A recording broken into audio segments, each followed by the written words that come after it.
this is TL Cooking. Today I'm going to make Oreo balls. You take a package of the cream-filled cookies and you're going to separate them. So you'll take both of the chocolate parts and you'll put them in the food processor, and then the other part you just scrape that filling off of them, and you put them in a bowl and you add one package of cream cheese. And once you get all these taken apart and separated, you're going to mix your cream cheese together with the filling, and you will mix your crumbs together in the food processor. Once they're all mixed together, then you will place them all together, and you will put them in the fridge for about 30 minutes so they will harden up a little bit so you can make them into balls. And after that is done, we will be right back.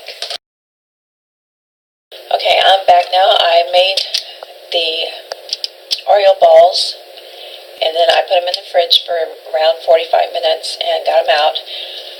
In here I have one package of white chips along with a tablespoon of Crisco, and I microwaved it for 40 seconds.